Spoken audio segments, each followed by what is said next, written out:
From the Shadow Exploded, Appendix 3. Carrietta White passed in the following short verse as a poetry assignment in the 7th grade. Mr. Edwin King, who had Carrie for grade 7 English, says, "I don't know why I saved it. She certainly doesn't stick out in my mind as a superior pupil, and this isn't a superior verse. She was very quiet, and I can't remember her ever raising her hand even once in class. But something in this seemed to cry out. Jesus watches from the wall, but his face is cold as stone.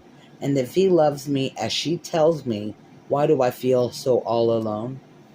The border of the paper on which this little verse is written is decorated with a great many cruciform figures which almost seem to dance. Tommy was at baseball practice Monday afternoon, and Sue went down to the Kelly Fruit Company in the center to wait for him.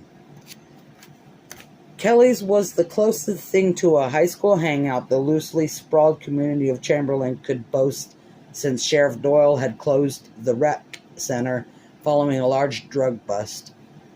It was run by a morose fat man named Hubert Kelly, who dyed his hair black and complained constantly that his electronic pacemaker was on the verge of electrocuting him.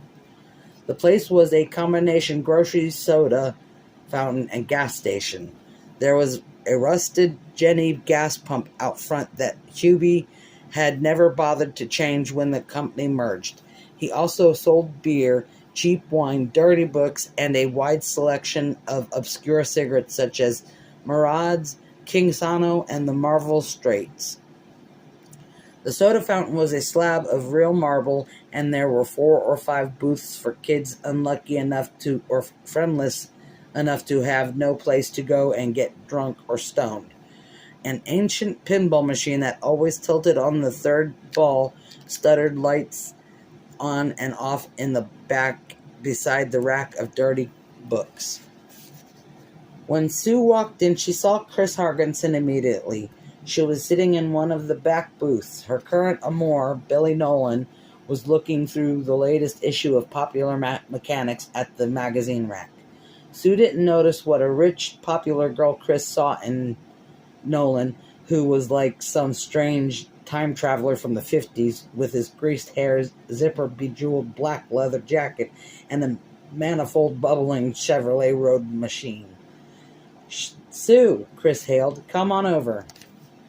Sue nodded and raised a hand, although dislike rose in her throat like a paper snake. Looking at Chris was like looking through a slanted doorway